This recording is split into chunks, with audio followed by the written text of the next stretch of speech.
Hey everyone, today Karen and I welcome a truly special guest to the show. Ever wondered about ayahuasca and its impact on mental health? Are you curious about how these practices can actually foster spiritual growth? Well, you, my friend, are in the right place.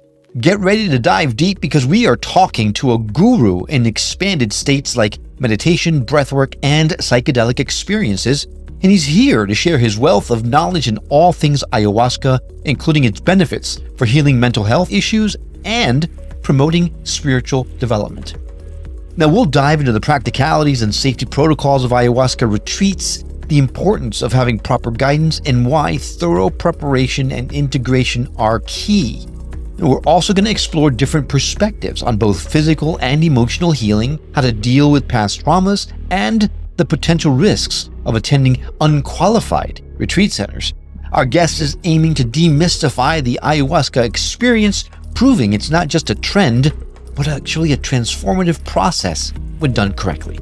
So stay tuned, get comfortable. This is going to be an enlightening and transformative conversation. The Skeptic Metaphysicians starts now. My name is Will. And I'm Karen. And unlike Mulder and Scully, we both want to believe. So we've embarked on a journey of discovery. We've talked to people deeply entrenched in the spiritual and metaphysical world. We've thrown ourselves into weird and wonderful experiences. I even joined a coven of witches. And wait, you joined a coven? Yep, all in the interest of finding something. Anything. That will prove that there's something beyond this physical, three-dimensional world we all live in. This is the Skeptic Metaphysicians.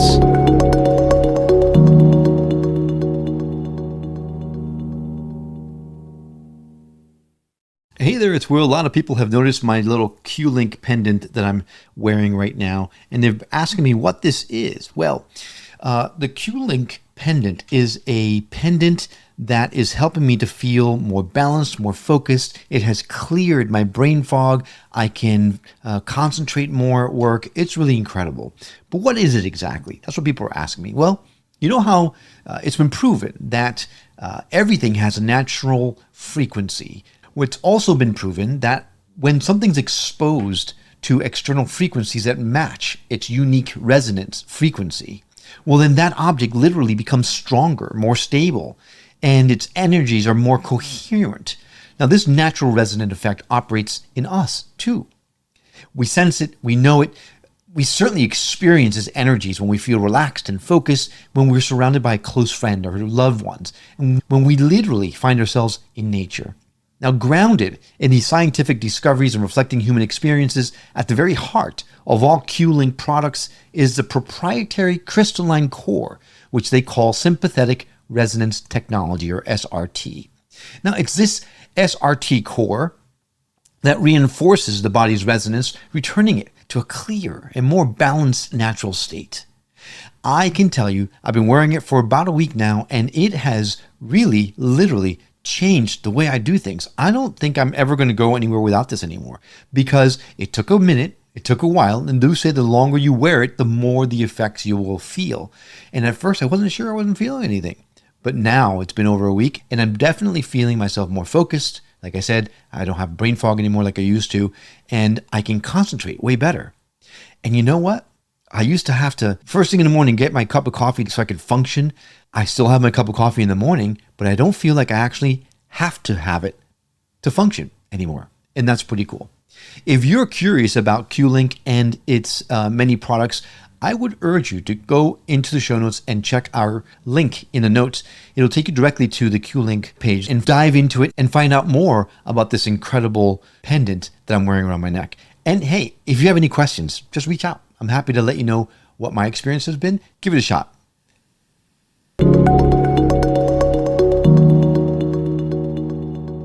All right, we are excited because we've got someone on the show today that is an expert in expanded states and how expanded states can actually help with mental health and all kinds of really amazing things that we're excited to talk to him about today. His name is Michael Tierno, and we could not be more thrilled to have him with us today. So, Michael, welcome to the show. Thank you for having me. It's a real honor to be here. It's a pleasure to have you. Michael, we are going to talk to you about all things expanded states and specifically you do an ayahuasca retreat in Peru. So you've got a lot of experience with this kinds of things. But let's define expanded states methodologies just to make sure that we are on the same page first and foremost. Sure. So I think the expanded states is anything that sort of brings us out of our regular state. So this could be deep states of meditation. It's most fundamental. It could be breath work is a powerful way to, hyperventilation, like holotropic breath work. And then of course, all of the medicines that we can use that are becoming so popular and well recognized now, and the FDA is looking into them. And there's all kinds of studies like psilocybin and MDMA, ketamine, and a whole host of other ones, LSD, which isn't being looked at that much right now because of how long it takes. So anything that kind of brings you out of your regular, sense of normality can be an expanded state.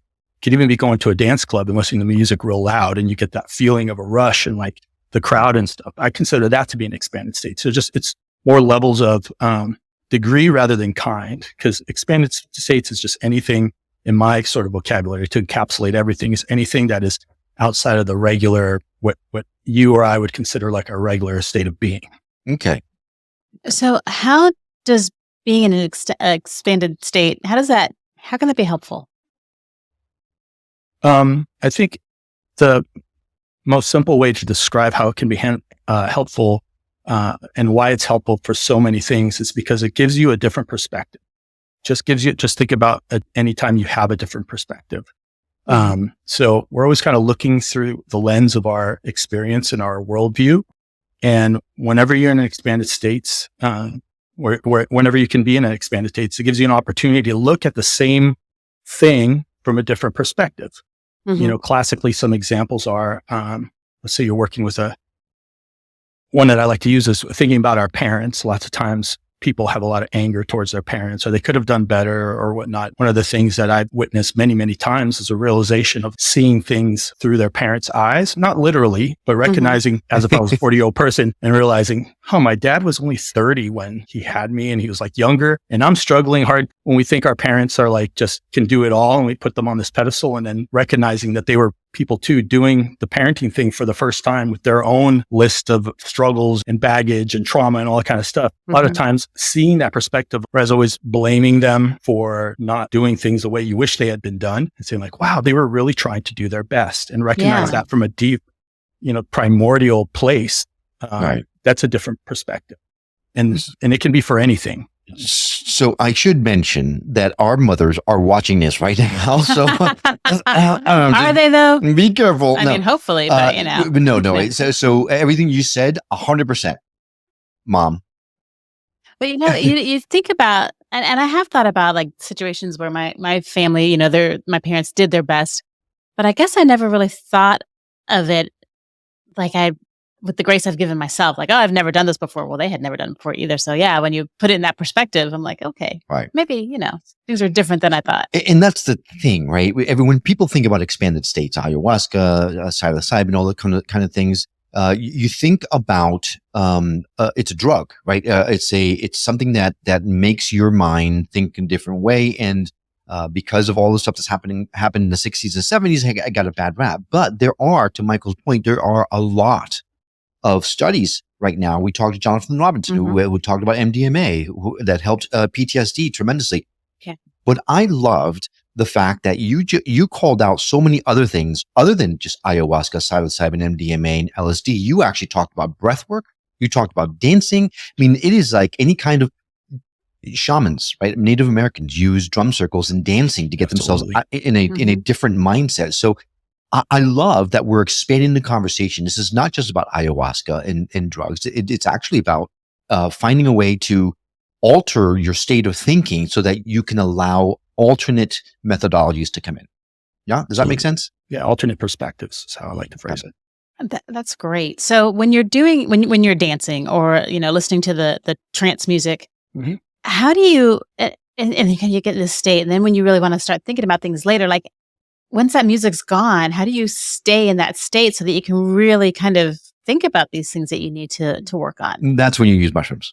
Well, because I understand, because that stuff's still in your system, but once the music's gone, it's hard to like keep, in that flow.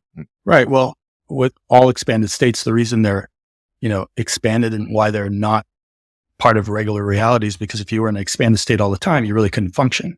Well, right. Like think of the concept of ego loss or ego death. It's a very powerful experience. But without your ego, you wouldn't know where to put the spoon to your mouth, at least at the most like basic level. You need to know who you are to interact with the world at some fundamental level, just to eat, just to like go about your day. So the important thing, I think, when we're going into any expanded state is to start off with an intention. Just say like, what am I? And then let that intention go and let whatever, your divine guide or whatever, believe is that source that's behind the window of all the defenses and stuff to give you the answers that you're looking for so that you can live a better life. The idea is you don't want to be in an expanded state all the time. You want to use it very judiciously, very consciously, and with at least directed towards some sort of purpose or intention or aspiration. Mm-hmm. Right. So it's less about being in the expanded state all the time and rather learning the lessons that you learned when you were in the expanded state and bringing that into your regular life. That's absolutely. And that's what guides and in this work they call integration. I kind of think you go in to get the downloads, the information, and then the ceremony starts actually when the ceremony's over. There's a lot of ceremony junkies that go do ayahuasca every, 3 times a month or something like that. And they come with the same problems and they get the same messages and they're like, the solution is to do more ayahuasca. And I'm totally like, that's fine for them, but I don't think that that's how we want to be living our life. What we want to be living our life is learn how to be better people, look at things from a different perspective. Don't be so entrenched in your own perspective, and then implement those downloads into your life so that you can implement them and live a more satisfying life. Right. Of course. So a very, very basic question. I have zero experience with ayahuasca or psilocybin or any of that. Sure. We drink, and I What? know that you can. I know Water, that, right? that You drink water. when you drink a lot, you can forget. So do you not ever do you remember everything when you're using these other Substances? Yes, thank you.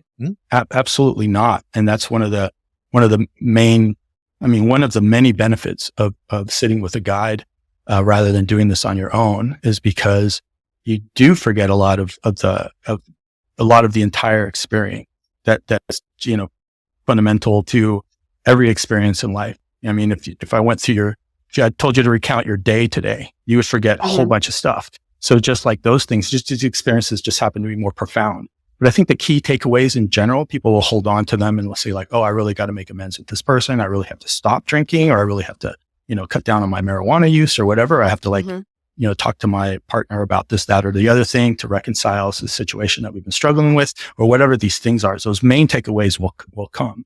But with the help of a guide, the guide can help you,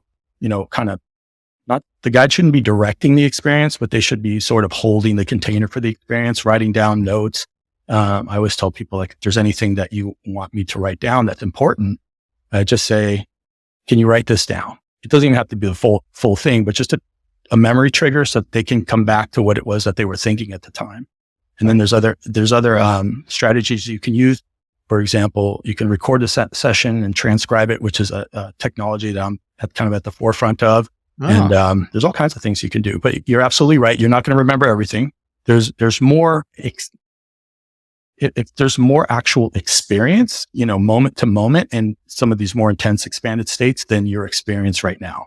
That's one of the things that kind of changed my whole metaphysic, is the recognition of how much more there is than what we're experiencing in moment to moment basis usually.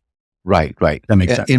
It totally does. And actually, my first experience with anything that's mind altering or expanding state expansion was the Carlos Castaneda books, right? He did a lot. He talked a lot about those types of things. He used that medicine to help him expand and to learn with Don Jose and all that kind of stuff. And when my mother had those books and I first stumbled on them, she was like panicked. Oh my God, you can't read those. You're too young. You're not ready for that kind of thing. So of course, the first thing I did as soon as I got old enough is I bought all the entire thing and read the whole series. No, you snuck and read them right after she told you not to. Did I mention my mom was watching? Oh, never mind. I was kidding.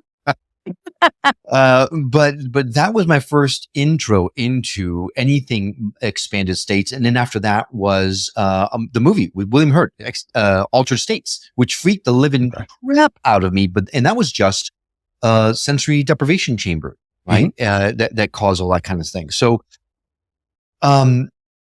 when you're talking about mind expansion or state expansion is probably a better way of saying it. There's two camps, right? There's a camp that uses it strictly for spiritual enlightenment and things like that. There's another camp that uses it for mental health, PTSD and all that kind of stuff. And I know that you do a lot of work with that as well. I think you do a little bit of both, which is why this question is so important to me.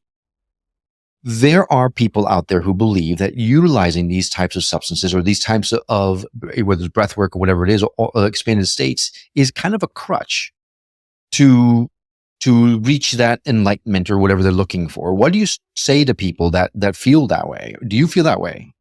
I think you could say the same thing about meditation as a crutch. I could do nothing or I could do something, right? I could do nothing or I could do something. If I do anything aside from my regular way of being, then it's a crutch. This is just a faster way to have an experience that might take 30 years on, deep entrenched meditation retreats, Vipassana retreats, darkness retreats, all of those things. Let me just tell you real quickly, because you mentioned, trauma, PTSD, and then also spirituality. The way I like to work is the first stage is called empty the vessel. And they're not orthogonal necessarily, but usually we can't get to those spiritual states really until we've done the interior healing and the recognition of the traumas that we've had, the triggers we have, basically bringing us closer, towards as high a level of self-awareness as we can actually potentially even have. And that's emptying the vessel. It's like the first step, and kind of like how I think about these things is recognizing these factors in life, whether it be past or present or people outside that cause you to react rather than respond in life, right? Work through those things. And then once the vessel is empty, I like to find out who you really are. That's where you get into the more spirituality thing. I think when people jump into the whole spirituality thing without emptying the vessel and taking charge of what is no longer serving them, like egoic mechanisms that came up through childhood and through life that are no longer adequate strategies for living a life. And they just go straight to the spirituality you have. That's basically what they call spiritual bypassing. Right. So I think it's very important to recognize that all of these things are possible with these things. And if it works for somebody and the other thing is like, if it's working for people and giving them greater peace, greater equanimity, getting them more in touch with their interior selves and making them better people to other people, having them filled with more gratitude, more compassion for others, and just being more satisfied with life. Who cares if it's a crutch or not? It worked. Like, you'd feel like, oh, you could suck it up and your leg's broken, but we're not going to give you Advil, you wimp, because that's a crutch. You should just be able to suck it up. And I think where it becomes a crutch is when people are going to whatever sort of modality. And it doesn't just have to be psychedelics or expanded states, but just go for whatever modality just to say that they're doing something, or because they're enthralled by the modality itself. Sure. And that's where it could become a problem. But it's these, especially like psilocybin, absolutely not addictive. And, those people are not racing every day to have a psilocybin journey. Right. And I know I put you on the spot, so I apologize, Michael, but that was a perfect answer. And it has nothing to do with the fact that I actually do have a broken leg right now. And I'm using crutches. So. And taking My the son broke his Tylenol. leg in Taking the February. Tylenol, right. Gosh, I just had a question and that threw me thinking about the crutches. Oh, I remember. So, and it has to do with what you're talking about, because you mentioned it, but you mentioned something I'd never heard of before. I'm kind of like a pit bull. I'm like clomp, and I can't let go until I know what it is.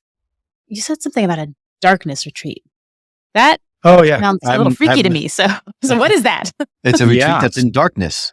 Yeah. So it's, they've become pretty they're becoming more popular. So, they're basically, you go and in total isolation, they have a very basic room, no media, no books, no music, nothing but yourself. And then it's pitch, like cave darkness for 4 days. They just basically, it was like an airlock kind of situation where they'll slide the food in there so that you eat, but you're in perfect darkness. So like a little porta potty? Yeah, there's a bathroom, like what you need for your toothbrush and stuff. Gotta feel it around. I have not done it yet, but it's something that's intrigues me. And you come out like a Morlock. No, that sounds a lot better than what I was thinking. Is like darkness. Like I'm thinking like spiritual darkness and demons. Oh my God, I don't want to do that for a weekend. To Michael's point, before you do anything like this, you have to do your own shadow work. So there is some shadow work that goes along with these shadow retreats, right? Yeah. Well, that was actually the darkness situation. Like you talk about people going into a cave, you always think, oh, the guru went to the cave for 30 days. Like, oftentimes that was in total darkness, because what happens, I don't know what the physiological reasons for this is, but after a certain amount of time, it's a full blown, this is my understanding, you get a full blown expanded state experience, is, as powerful or nearly as powerful as using one of these exogenous substances. I could imagine it'd be a full blown psychotic experience. I mean, I'm hoping the walls will be kind of padded up or something. I mean, you've heard about like people being tortured that way, like putting in a little cell where there's no light and you're totally by yourself. And I mean, not even that. I don't know. Well, don't do it to anybody without their consent, Well, yeah, but that's true. All right, kid. Right. You're bugging me. There you go. Make sure that you sign a release before you actually come into this cave. But I think it would just break down and just. Well, that's the point, right? Yeah. That's all of these things are at its most like, in some ways, people are really ego resistant. They have these structures. Sometimes there is a point of breaking down where the ego structure can't hold on anymore, and they get past it. And then they work past it and they realize why it was there in the first place. And then they're like, oh, realize it's no longer serving them. And then sometimes it's as quick as that. There's a lot of people who, just recognize how some behaviors are not working out in their life, and they just will never take, some substance that they're abusing for the rest of their life after one of these experiences. It has been known to happen. And it's usually not a painless process, but there's no growth without pain usually. Right. Yep. And that's where I was going to take it, because, for those of you who are watching or listening to this, this is not it's become a real fad, right? The ayahuasca trip is like a big thing now in spiritual circles, and I got to do this. And people come out of there sometimes really traumatized in large extent. To your point, they have maybe not have done their shadow work before they got out there, and they see things that really scare them or something along those lines. And this is not an easy fix. This is not like, do you take a pill and you're good? There is a lot of work that goes along with it, including and especially the fact that you are emptying yourself and facing the parts of yourself that need the most help. So it is not an easy little fun weekend trip. This is work that you're putting into it. And I would say to that point also that I don't have a good number to say it. I mean, a good number, like a specific empirical value to give you, but most of the time that people go to like an ayahuasca retreat and come back traumatized is because they went to a place that didn't know what they were doing. Like quite honestly, there's places all over. There's a lot of places that are just like, oh, let the medicine do its healing magic and whatnot. And it's like, in that voice too, right?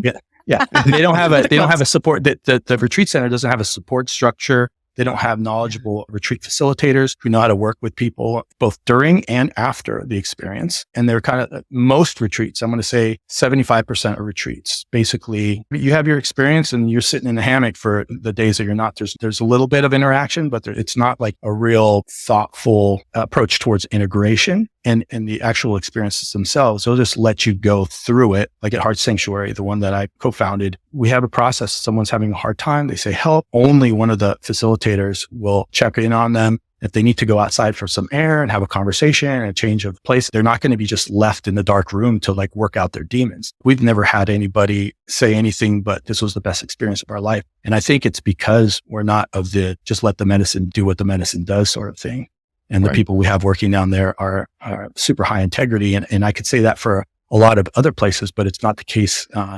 It's not the case that 100% of ayahuasca retreat centers and ayahuasca facilitators really know what they're doing. Right. And there's different levels. There's ones that are medicalized. They have a team of doctors and psychologists for like, for like heavy duty, issues that people are struggling with, like, let's say heroin or meth addiction and stuff like that. There's levels of trauma and life anguish or whatever, that, we would refer somebody to a different retreat center because, we're kind of like, the 75% of trauma, Sure. You know what I mean? Sure. Yeah. So as with everything and anything, you have to have discernment. You have to know, Absolutely. you have to go to the reputable places. You have to know, do your homework and find a place that makes the most sense for you, because not everyone is on the same path. Let's put it that way. Yeah. And some people are shopping on price. Oh, I got an ayahuasca retreat for $300 for 5 days. Like, why are you guys charging this much money? It's like, well, Because you won't die. I went to the fast food chain and they only charged me $9. Why can't I go to, French Laundry? Why is the French Laundry so much more expensive? It's not a perfect analogy, but that's what I mean. Sometimes you get what you pay for. You have to expect to pay a minimum amount to have somebody who cares enough and is qualified enough to like offer the support that people need. And that's the key. That's qualified enough. Because anyone, I can, hey, I got a shingle. I'm an ayahuasca integration coach now. Oh, absolutely. I have no idea how to. All over the place. Yeah. So how does this work like legally? I mean, is it like, I have no idea about this stuff. Is ayahuasca legal? Like, is it like? It's not legal in the United States, and it's technically not legal in Peru either, unless you are somebody who has like a special certificate. Somebody that I'm, connected with down there actually has a certificate from the Ministry of Culture as a keeper of the medicine, like to like showing that they know the indigenous ways. They're indigenous Shipibo, and that they actually are like vetted to like be like an authority on that way of serving the medicine. And it also has from the Ministry of Tourism that also vetted this man. And, so it's decriminalized, but they also, Peruvian government, it's like marijuana was in the Netherlands, 10 years ago, decriminalized, but you go to any coffee shop in Amsterdam, you could get as much marijuana as you like. That's a legal status. Last time I checked in Peru. In the United States, the ayahuasca vine compound, which is the harmine and harmaline alkaloids that come out of there, those are legal in the United States. What's not legal is the secondary component of ayahuasca, which is the chacruna or the NN-DMT component. Gotcha. Which is the part that's more responsible for like the visionary state part of it. Right. But they both have, visionary components and, opening components to them. Both plants. Sorry. It's okay. So I'm glad that you mentioned the indigenous, because there has been some reports of late that the indigenous peoples in some of those places are really not happy with what is happening now with the ayahuasca resort industry, because it is a very sacred medicine that they've used for so many years. And for someone to come up with and put up a hammock and drink some ayahuasca and hang out in a hammock, it's not really what it's about, right? So the fact that you're working with indigenous peoples to help bring this to the folks that actually truly want to use it for the right reasons, I applaud you for that. So thank you for. Yeah. So I'll speak a little bit more of that just to be clear, make sure I'm not misrepresenting it. The quote unquote shaman, and I don't like to use the word shaman for a lengthier conversation, but the person who serves the medicine was trained by Shipibo, and has been like vetted. They've said, you're good to go. But he is not Shipibo. He's from Chile. And so, part of, in our business plan, we have, as soon as we actually, cause we've only been doing, COVID stopped the retreat center I was affiliated with before, and like we've rebooted, the place that we're going, to try and make it even more in alignment with exactly what myself and the other two co-creators that started this would have envisioned for our experiences. And so, there's a plan for us to actually contribute some to some of the indigenous down there, because we don't want to just hold on to that. And what we do is we do have a large component of our curriculum at the retreat is teaching about the Andean cosmovision. So explaining there's a lot of workshops that we do in there that actually put like some cultural context to what the experience is, where the experience comes from, trying our best not to appropriate it, because in full recognition that, we didn't come up with these technologies. And, Right. Okay. Well, I mean, it sounds like you're going about it all the right ways. So Trying to. How long does it take? Like when you start the ceremony, like how long is the process? in fact, but even more than that, what can someone expect when they go in for a ceremony with you? What can someone expect, and then how long does it take? Okay, sure. So just to be clear, I do not serve it. I'm there as like, I and the team of people who are working there, that are on site 24 hours a day during the entire retreat. The 3 or 4 of us that are there in that capacity do not serve. We sit and we drink in the maloka of the temple, right? But we don't serve it ourselves. The person who serves it is Nacho, and his team. He brings an additional 3 to 5 people, and he is primarily responsible for how he runs the ceremony. So what do you expect? You're going to expect a talk at the beginning about what the boundaries are, what the situations is what you can and cannot do. During the ceremony, for example, participants are not to interact with other participants. Someone might be having an experience and someone is having a different experience, and someone's working through something, and then their next door neighbor says, "Hey, I just had this crazy experience," and brings them out of it, right? Right. So right. There's like 2 tiers of support. First, Nacho's team, and then secondary, myself and the other people who would be there on a 24-hour basis at the retreat center itself, doing the workshops and such. So you get a primer on what the rules are of engagement there. And we're very strict about those rules because we don't want anybody we want a best experience for everybody, and you have to set those boundaries. And then, basically in the procedure that we have, everybody goes up, they sit, and they will take the first cup of the brew. It's pretty bitter. It's not pleasant tasting. It tastes like a little bit like acrid prune juice, I would say. And then there's, then you go back to your mat, and you're encouraged to sit up, but you can lay down if you like. And during this part, when everybody has drunk and sit together, it's quiet. So there's no sound. As soon as the medicine starts to come up, as determined by Nacho, or this is pretty much the standard sort of protocol for most ceremonies. As soon as the medicine starts coming up, he will start to sing. And Nacho, in our case, Nacho plays 20 or 30 instruments, and his whole team plays instruments. So it's quite an experience. I've sat with 9 different, people who serve, whatever you want to call it. I don't like to use the word shaman, but I'll use it right now. I've sat with 9 different shamans, and 3 of them super, super, super high quality. But in terms of the beauty of the ceremony, have not seen or heard anybody who compares to the music and the fun that happens throughout, and the technical prowess of the engagement with the medicine itself and music as medicine. That's cool. Now, that those 9 shaman that you work with are not thinking, "Is it me? I'm one of the 3. You one of the 3? They're all thinking, "I'm one of the 3," so they're happy. Sorry, someone will know that they're not one of the 3, I'm sure. Then basically what happens is you start feeling a little bit out of time and place. You might see explosions of colors with your eyes open or closed. There's thoughts and sometimes great awarenesses that just come up. It's hard to say because it's different for everybody, but generally there's kind of a light show part. About 2 hours after the beginning, the light show diminishes. And in my experience, most of the downloads and realizations come in that second 2-hour period. They can come at the first part as well, but the first part is more intense, more disorienting. And then the other thing that people ask a lot about is the La Purga, or the Purge, which is the vomiting. The vomiting, yeah. It's crazy because we have that one word for it, is vomiting.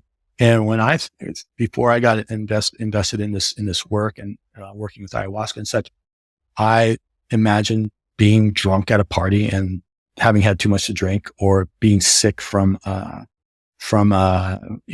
some virus or some bacteria, and then throwing up with nausea and all that kind of stuff.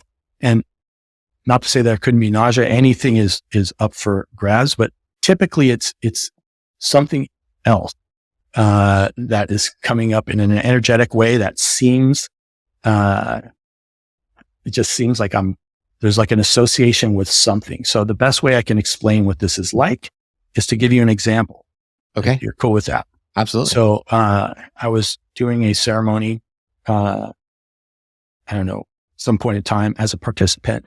And it was during the time of all those school shootings. I don't know if you remember, it was probably like before COVID, like 6 years ago. There was like every week for like a 2-month period. There was some. We forget?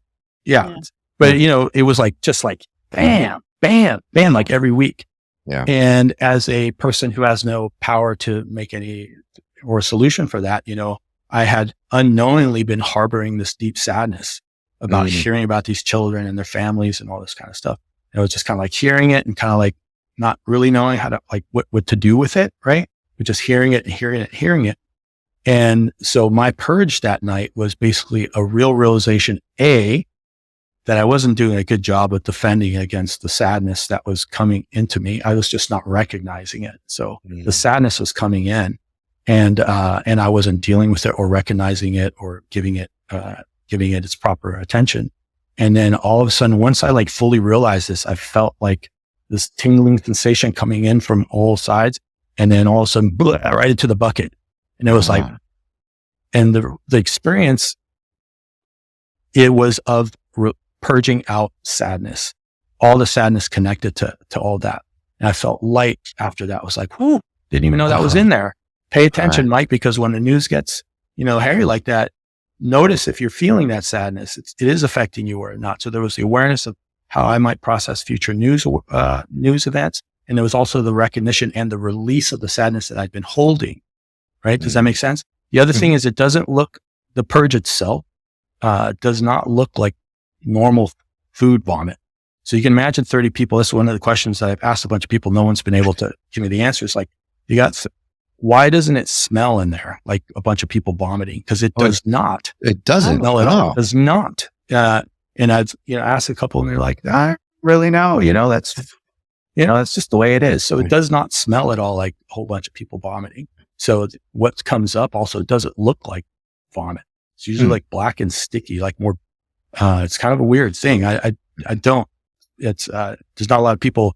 I've not heard of anybody studying the component processes of the components of the ayahuasca purge, but it's just not the same thing. Yeah, I can only imagine people not wanting to study the purge and vomit stuff. Yeah. So I mean, you make it sound so much better, right? Because you hear about it all the time. In fact, we know someone that went to a retreat and she spent the entire time purging. It was a terrible experience for her because she did the entire time was purging.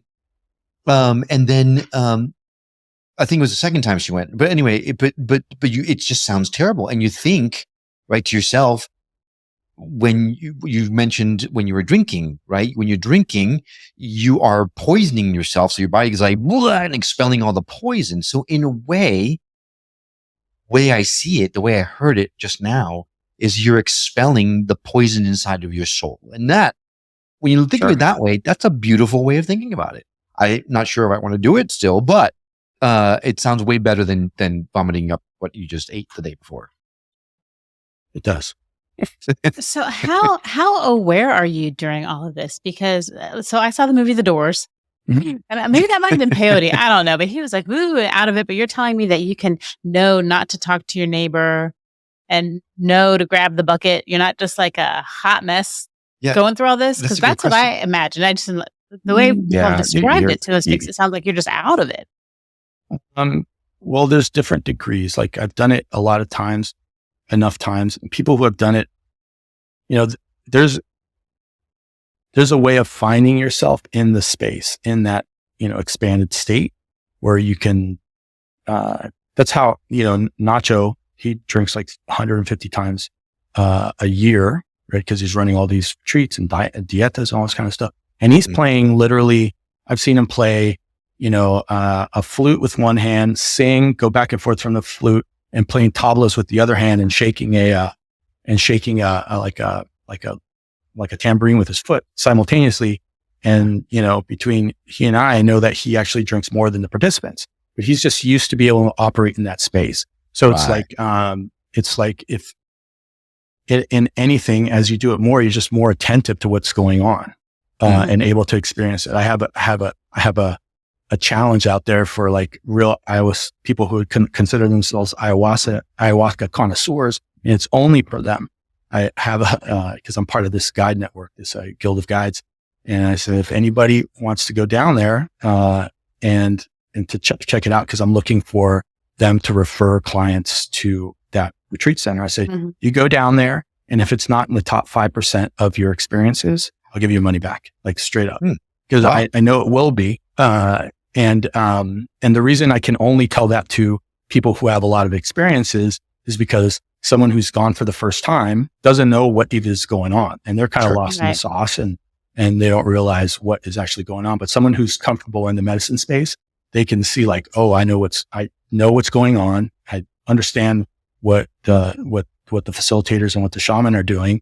And like, damn, this is like next level. So that's my challenge to the green gold connoisseurs of the world. The sommeliers of the ayahuasca world. Self-proclaimed sommeliers. Right. The, like, what foodies? The ayahuascoodies.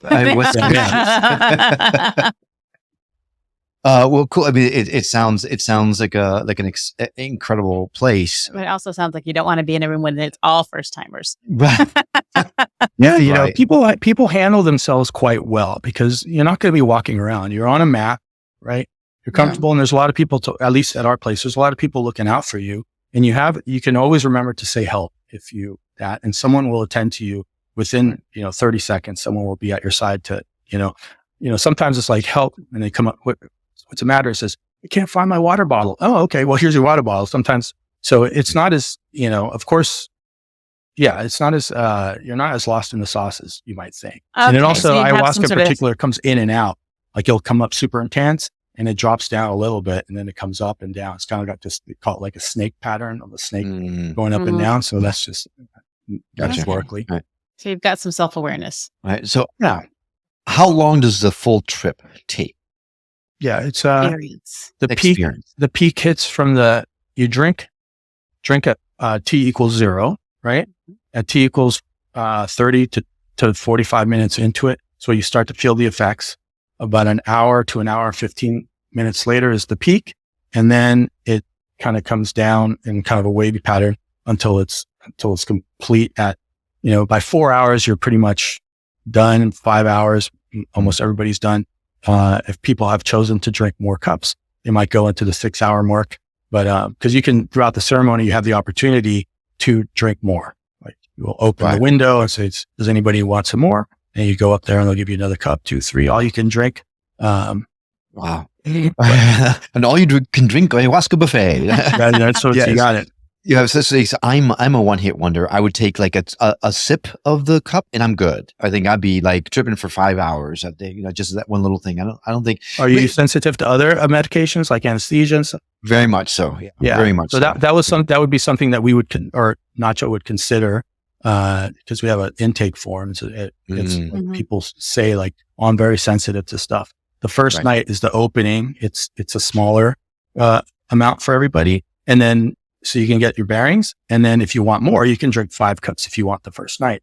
But the first start to see how everybody does, if their first timer is a little bit less, and you'll be surprised. A lot of people will come up for a second, third cup on the first night who have never done it before, because they're enjoying the experience and they're feeling so much profound healing. So, do you purge every time? Even just like a little bit? What the first day? I would say for me personally, it's about 75% of the time I would purge. And they say the purge is other things too. It could be crying, it could be sweating, it could be shaking. That's very common. It's people shaking out trauma, and that's related to our, I believe it's related to our evolutionary patterns of how we would release trauma in the wild. We've kind of lost that capacity, but the body naturally can do that and can find its way to that trauma releasing mechanism in this expanded state. Gotcha. Okay. Can you, is there too much? Can you overdo it? I know you guys wouldn't let someone, but if someone's taken, could someone cups. Theoretically, just drink too much of it? I'm like anything, you could overdo it, I suppose, but nowhere in the realm of, at some point in time, you're just going to be so lost in the sauce, you can't have any more. But, I can speak to mushrooms, or psilocybin. There's been no LD50 or lethal dose 50% found for psilocybin. So you could take, and same thing with LSD. There's studies, people taking 1,000 hits of acid, they're gone, not the emergency room, but they come back and they're, no physical ramifications to Good things. God, I can't even imagine 2 tabs of acid. Imagine 1,000. Oh Can't my imagine God. one. Well, Yeah, there was a that's- case I think in San Francisco where LSD is served at, I think it's the millionth of a dose or something. Anyway, they screwed up what they were putting in so that people thought they were taking 1 dose, they were actually taking 1,000. And so there was a group of people that ended up in the emergency room. All of them had no physical effects, but they were obviously incapacitated completely. But what's interesting in that story, you can look it up based on those keywords that you could search that I just gave. You could, some of them had traumas and they were healed afterwards. So we don't know what happened to those people. They don't really, from the articles I read about this, didn't really keep great records, but they followed up with these people. And even though they were lost in the sauce for like 3-4 days because they had taken so much LSD, when they came back, like months later, they were actually, had lost a bunch of, challenges that they had been facing. Yeah. Some baggages got lost in the trip. Wow. Yeah. They got put on a different plane. That kind of luggage, I'm ready to let go of. Right. So as you take more cups, does it just make the experience longer or does it make it more intense or both? Well, the time is a factor here. So if you take 4 cups, it will be extended by a little bit. That's my understanding. It would extend a little bit, but not so much more. It's still that peak. But if you're taking a cup now and a cup later and a cup now, a cup an hour from now and a cup an hour from now, it's going to also extend the duration and probably keep the peak going for a little bit longer. So that's what I would predict anyway. All right. So then, to piggyback off of that kind of question, when you say you've got people there that help you, if you need help, you yell at your help, and someone, if I am having a really bad experience, I don't want to say trip because it's irrespective. Having an intense experience. Yeah. Yes. If I say help because I'm losing my mind, because I'm so lost in sauce, what can you do to help? Is there anything that people can do to help you come down off of a bad experience?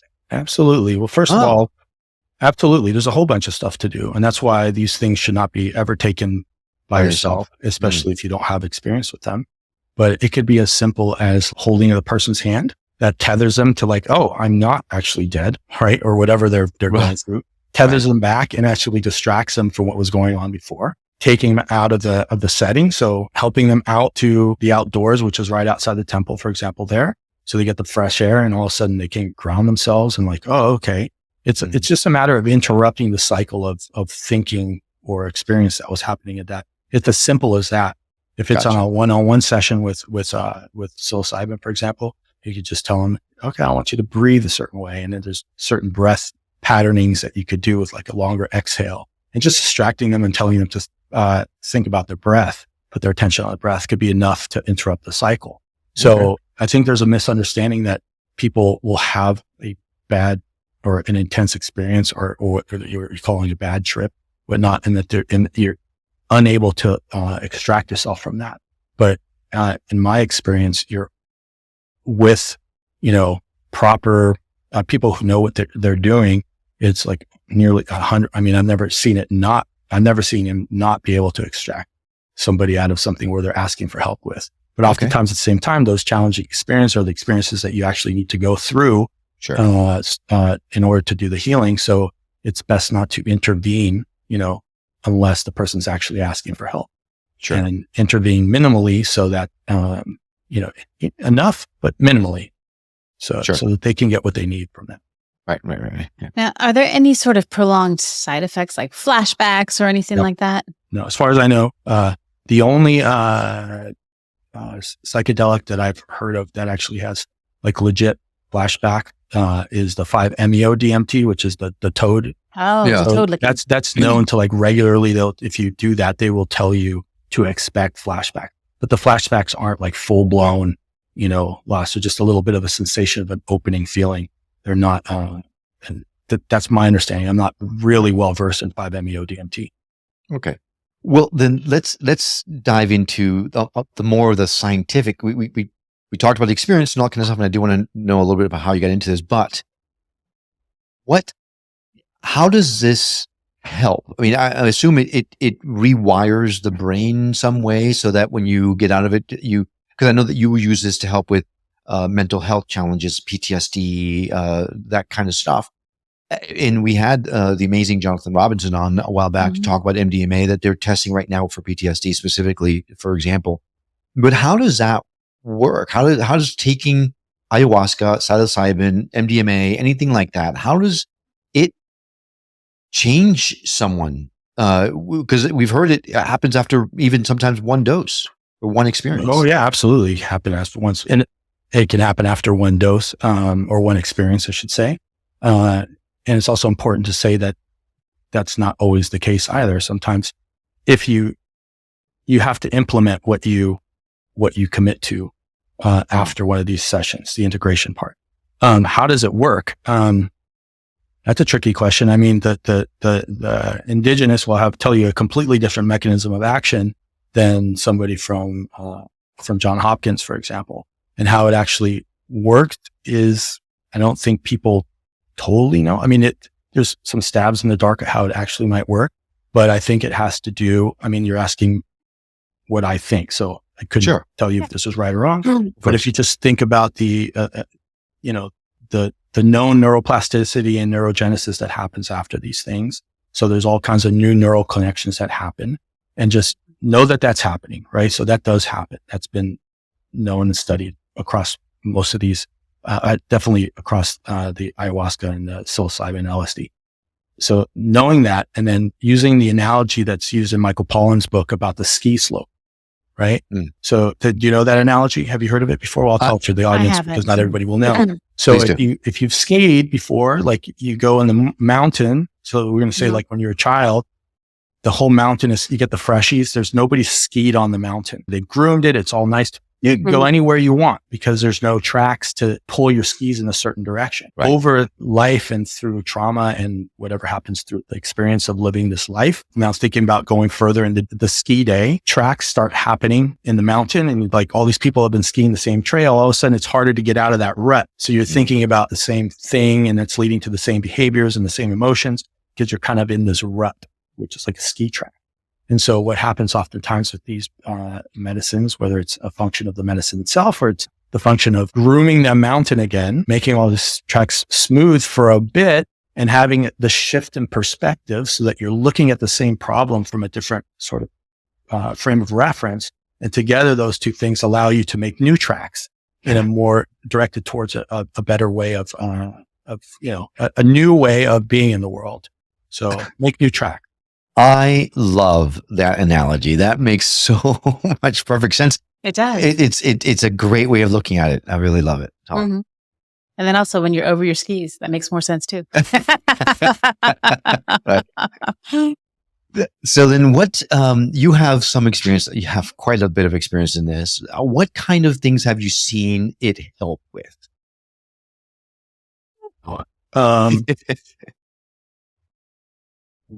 Ayahuasca in particular, or just psychedelics in general.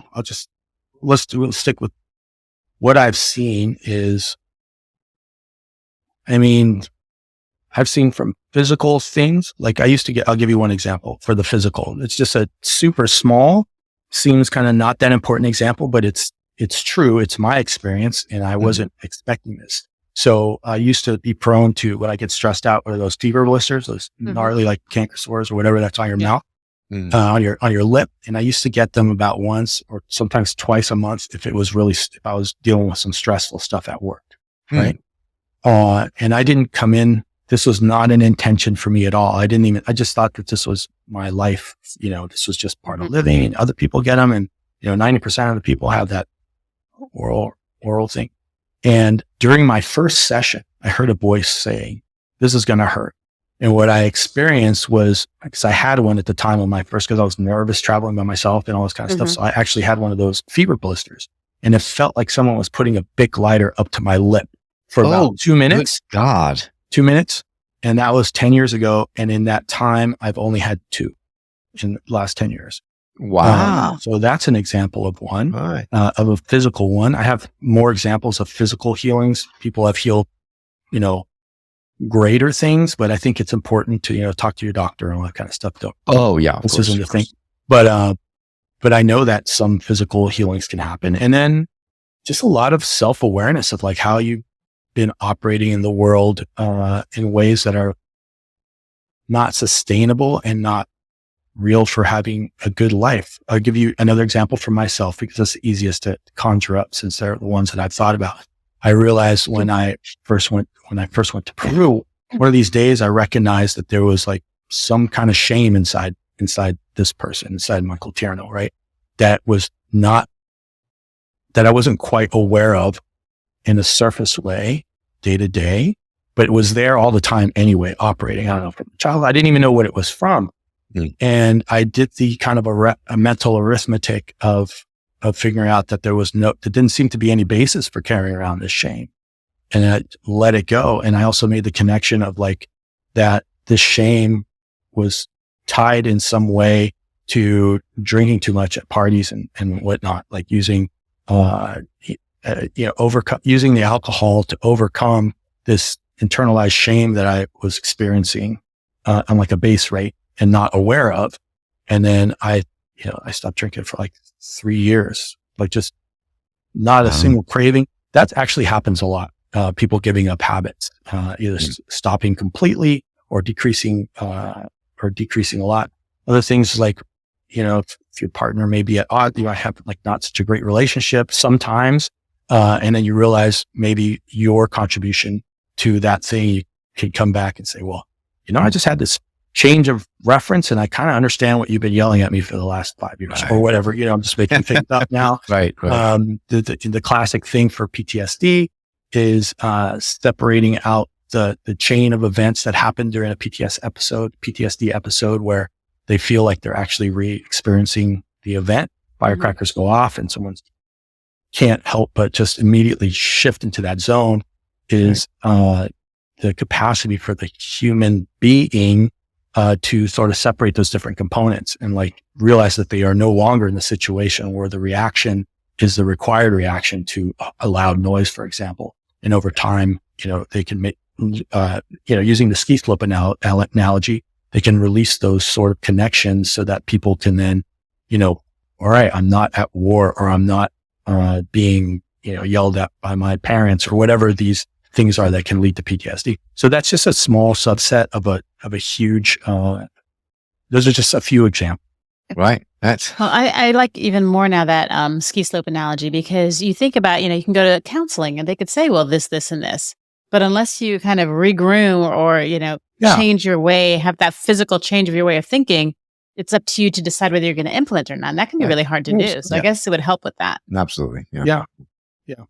Okay, so if someone wanted to, they're convinced, they've listened to this now for the last hour, and they're convinced they want to experience it for themselves. First and foremost, they've worked on themselves. They've done their shadow work. Now they feel that they're ready to go.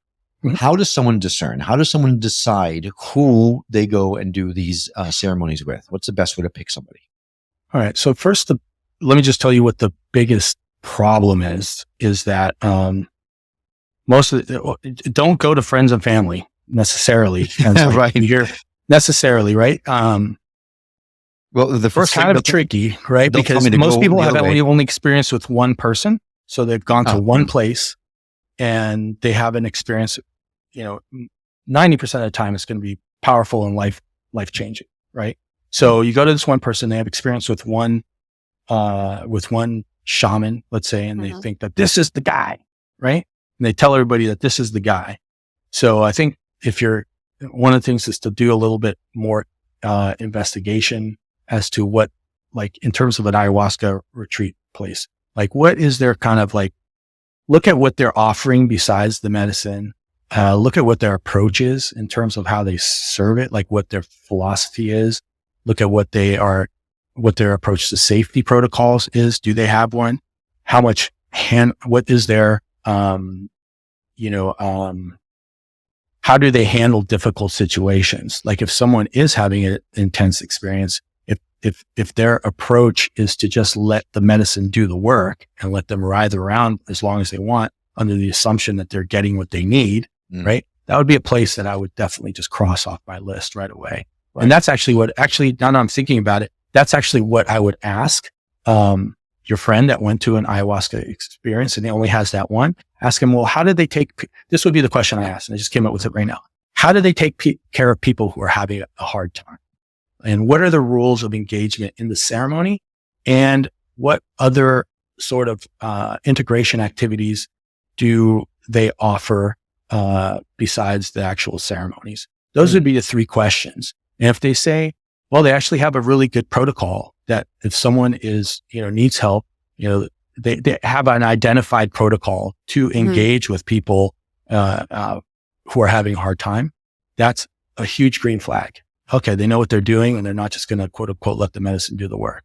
Right. If they're giving you integration activities more so than just a group integration where everybody just has to sit and discuss, but if they're giving you activities on the off days where you can that are targeted towards the ceremonies, or that's another green flag.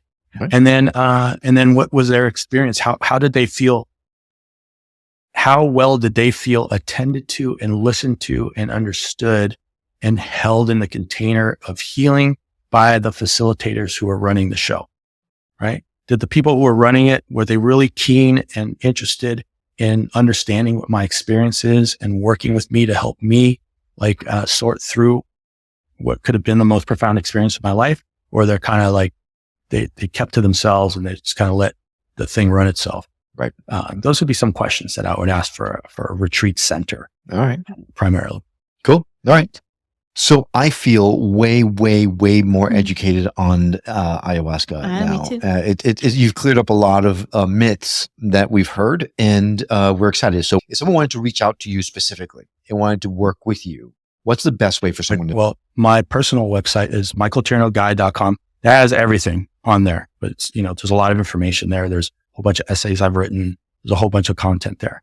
Then if you want to go to Peru and have what I think, at least in my mind, is in the top 5% of ayahuasca experiences that a person could have, that's heartsanctuaryretreats.com, heartsanctuaryretreats.com.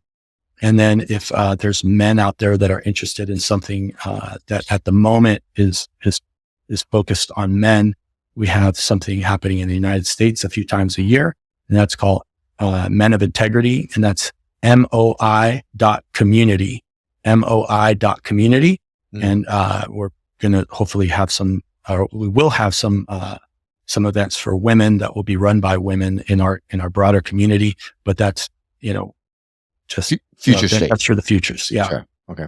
Yeah. Awesome. Well, we're going to add those links to our show notes. So if you missed anything, don't worry at all. Just go to skepticmetaphysician.com. You'll see, go to his episode and you'll see all the links laid in there. So you can reach out to him. Awesome. One link contact. That's how we work around here. We want to connect them with great people. Michael, this has been absolutely wonderful. Thank you for sharing your expertise with us. We've talked to people before that have done ayahuasca and never published it because they were a mess. So it's nice to it's really nice to have a conversation with someone that's actually really looking at it from the perspective that you are, and that's really to help people and not about going out and having fun. Woo, right? Because that's what this is about. So thank you very much for coming here. Well, thank you both. I really enjoyed,